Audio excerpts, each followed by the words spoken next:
Larry, this is a historic moment. We are awaiting this news. We have been waiting for some sort of hope, and this seems like it might be it. But the daunting task of trying to task up and get ready to distribute this seems pretty extreme, too. Tell us what you've been doing to prepare for this. How are you laid out? How quickly are you prepared to start giving these vaccinations to Americans? Well, Becky, good morning, and thanks for having me. And it is an exciting day. We have been working with Operation Warp Speed for the last several months, and the military personnel have just been absolutely fantastic to work with. They're apolitical, they're materials and logistics experts, and I couldn't be more pleased with the transparency, the engagement, and the dialogue, the planning dialogue that we've been able to have. And it's that, Becky, that gives me the confidence that we will get this done. Our first involvement is going to be with the long-term care facilities. You've heard General Gus Perna from Operation Warp Speed talk about, pending EUA approval, vaccines will, begin to go on the road 24 hours later. And upon our receipt of that allocation, we'll be in those long-term care facilities in the first 24, 48 hours upon receipt, vaccines into the arms of some of our most vulnerable populations. So we've got 10,000 of our dedicated healthcare professionals that are ready to go, and they're excited to be an important part of this solution.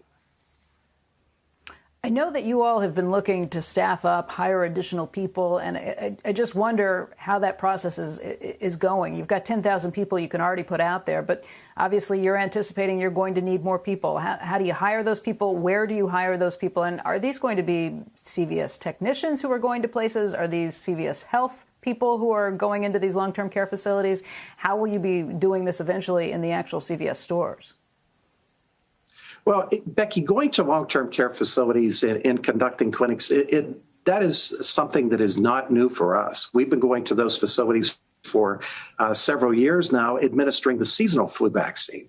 And Becky, we have been hiring individuals since this pandemic began. If you look at what we've done with testing, in the next week or so, we'll be at 9 million COVID tests administered in communities across the country, including many of our underserved communities where we've been able to bring access to testing to minority populations. So, we're ready to go. We're in great shape. And as I mentioned, people are excited to be an important part of this solution. I'm guessing it's harder and harder to find these sort of qualified healthcare applicants to fill these jobs. Are you paying people more to do this? Where are you finding them? How are you deploying them, just in terms of geographically across the country? Yeah, Becky, it's really been a combination of pharmacists, pharmacy technicians, pharmacy interns. We've worked with the pharmacy schools across the country as just another example, as well as individuals that in some cases they're active healthcare professionals from a licensure point of view, but they're retired and, they want to come back and again, be part of the solution and pick up some part-time work. So again, we're ready to go.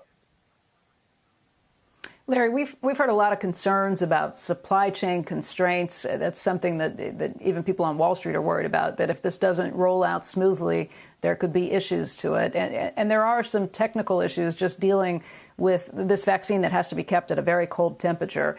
How are you kind of preparing for that? How are you trying to make sure that those hang-ups don't happen?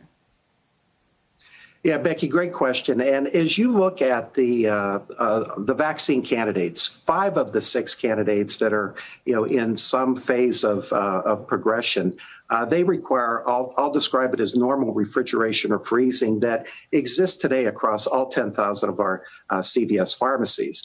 It's the Pfizer vaccine that has the deep freeze requirements, and we have been working with Warp Speed.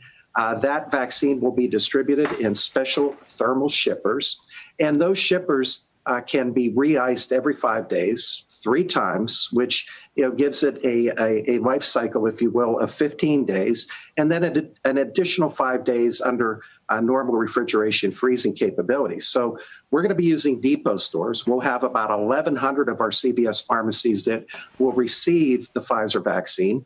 We'll work the supply chain with those requirements in mind, ensuring that all of those doses are administered within those required timeframes. Shepard Smith here. Thanks for watching CNBC on YouTube.